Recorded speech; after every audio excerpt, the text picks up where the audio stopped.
अगर गलतियों को सुधारना रहा, यानी कोई अगर कीचड़ हो गया तो कीचड़ में साफ करने के लिए तुमको कीचड़ में उतरना पड़ेगा। एक और भाई को मैंने कहा जो गलतियां पहले लोगों ने की है उसके वजह से किसी हमारे खिलाड़ियों पर अन्याय अत्याचार हुआ है, तो उसको अगर हमको साफ करना है तो सबसे पहले हमको भी उसमें उतरना पड़ेगा, हमको हमारी संस्था बनानी पड़ेगी और उस संस्था की तरह जो गलतियां पहले हुई है उसको दुरुस्त करते हुए उसमें एक अच्छा काम करते हुए और आखिरी खिलाड़ी तक जो गवर्नमेंट की फैसिलिटी है या जनरल फैसिलिटी है वो उनको मिलना चाहिए। इसलिए हमने प्रयास चालू किया।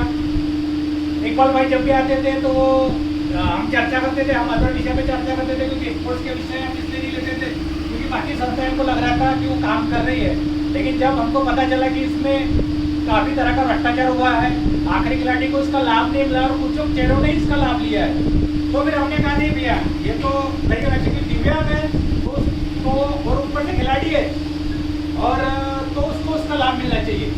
मेरे लिए तो बड़ी खुशनसीबी कि सबसे पहले इतने सारे हीरो एक साथ देखने को मिलते नहीं है। आप सब हीरो क्योंकि आपने देश के नाम के लिए, अपने राज्य के नाम के लिए, अपने जिले के नाम के लिए एक खेला है और अपने देश का जिले का नाम अपने गौरव किया है। तो आप सब हीरो लोगों को मुझे देखने का मौका मिला तो मैं आप सबका अपने दिल से स्वागत करता हूँ। इतने सारे लोग मुझे एक साथ देखने मिले। दूसरी बात, मैं भी आपके जैसा हूँ, लेकिन कैसा है पार्टी में काम करते वक्त मुझे मौका मिला कि चलो मैं मार्गदर्शक मुझे बनाया गया, उसमें मैं मार्गदर्शक आपको करूँगा ही।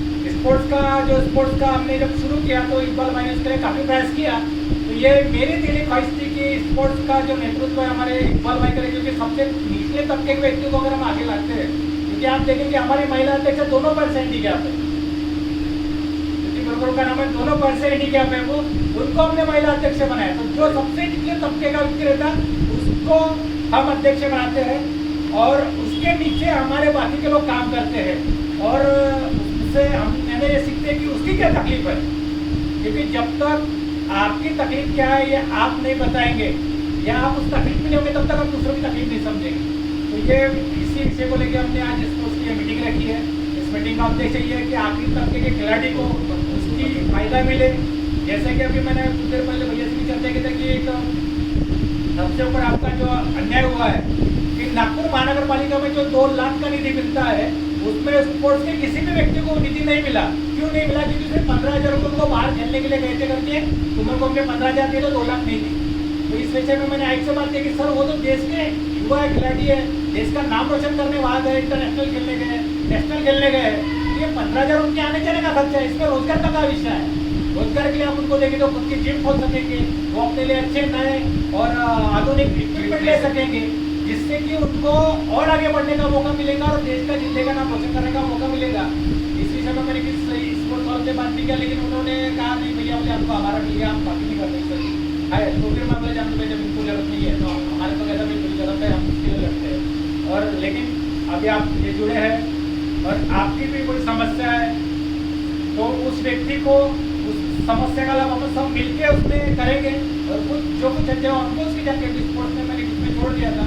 तो अभी क्या समस्या है, करंट में क्या प्रॉब्लम है और क्या क्या समस्या है, तो वो भी हम आपसे सुनकर उसमें क्या क्या अच्छा कर सकते हैं, उसमें आपके सपोर्ट की जरूरत लगेगी। तो आप सब हमको ऐसे कंधे से कंधा मिला के हमारे साथ में रहेंगे, ताकि जब समस्या तो एक समस्या अगर एक व्यक्ति सॉल्व करता है उसको तकलीफ रहती है और इतने सारे हीरो मिल के अगर उसको सॉल्व करेंगे तो मुझे नहीं लगता वो समस्या नहीं। तो सर किसी मेरा फिर से आपका मैं धन्यवाद करूँगा कि आप मुझे इसके बाद अभी जो कार्यक्रम काम देंगे तो हमारे अध्यक्ष साहब आने सके, उनको अर्जेंट पार्टी का काम है और हमारी पार्टी का काम ऐसा रहता है कभी कभी हमको रात को 12 बजे पहुँचा जाता है कि कल मुंबई पहुँचता है, बस हमको बस हम जैसे कपड़े रहे उसी कपड़े में पहुँचना पड़ता है। 1-2 बार तो इकबाल भाई को उसका अनुभव आया। तो इस ऐसा काम आया तो पार्टी के काम से गए, कोई अच्छे काम से गए, तो मैं आपसे उसकी मतलब माफ़ी चाहूँगा कि हमारे सेक्रेटरी आ सके। लेकिन हमारे उपाध्यक्ष वो यहाँ पहुँचे तो आज जगह समझे कि हमारे अध्यक्ष है। इसके बाद हमारे सचिव यहाँ है जो कार्यक्रम के यहाँ उपस्थित है और वो भी एक व्यक्ति है स्पोर्ट्स से रिलेटेड ही है और काफ़ी अच्छा जिम वगैरह पहले जाते थे, लेकिन किसी थोड़ा तबियत वगैरह खराब तो ये नहीं कोई स्पोर्ट्स से रिलेटेड है, उनकी भी इच्छा थी कि चलो ज्वाइन करेंगे। तो ये दोनों यहाँ उपस्थित है और इस कार्यक्रम को अपन एक अच्छी तरीके से निपटाएंगे। और मैं चाहूँगा कि आज जो खिलाड़ी है सभी लोग अपना परिचय भी दें, स्पोर्ट्स करते हुए तो उनको क्या परेशानी है उसको हम नोट डाउन करेंगे और उसमें क्या अच्छा कर सकते हैं इसका हम तैयारी करेंगे। तो मैं अपने दोस्तों को समझ करता हूँ और चालू बोलूँगा एक आप अपना परिचय बोलो।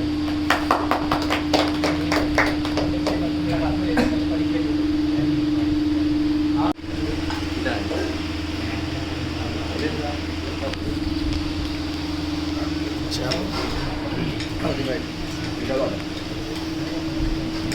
दोस्तों, मैं प्रहार दिव्यांग जनक्रांति सेवा संस्था का सचिव माननीय बच्चू भाऊ कलुदिया है।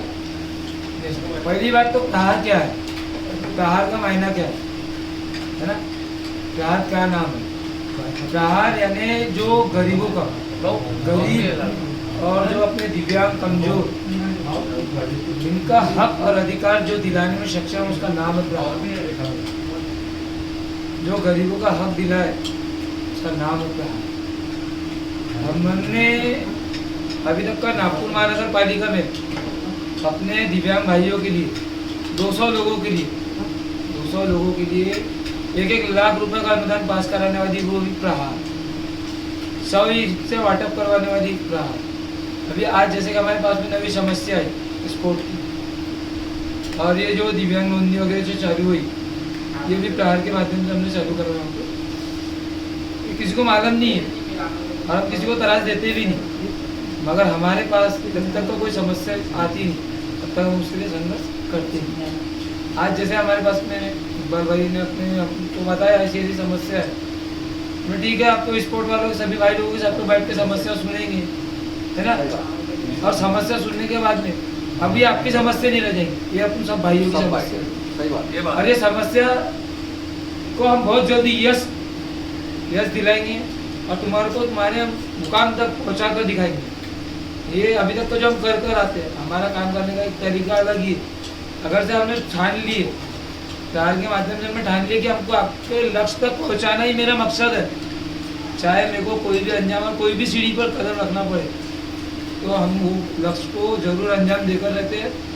और अभी तक हमने वही काम करे और इसलिए हम लोग अभी जाने जाते हैं नागपुर महानगर पालिका में। अभी उस दिन आयुष साहब से उनके लिए भी बहुत अच्छे तरीके से नागपुर महानगर पालिका में प्रहार की छवि एक अलग ही है। आज अच्छे से अच्छे जो भी काम है एक प्रहार से आया, उसका दावा अपना मानकर वहाँ पे जो मान सम्मान जो मिलता है, पहले जो अपने लोग जाते थे तिरस्कार होता था, गुमराह होता था, वो आज वहाँ से अपने धीरे धीरे खत्म हो गया। क्योंकि कई प्रकार की, जैसे इकबाल भाई ने बताया, कई प्रकार की संस्था ही, मगर अपने लोगों को उन लोगों ने सिर्फ उनका मिसयूज करे, उनको किसी भी उनके काम पे लक्ष्य तक को उनको लेकर नहीं गए। मगर प्रहार के अभी हम लोग 2-3 साल से उनके लक्ष्य तक उनको लेके जा रहे।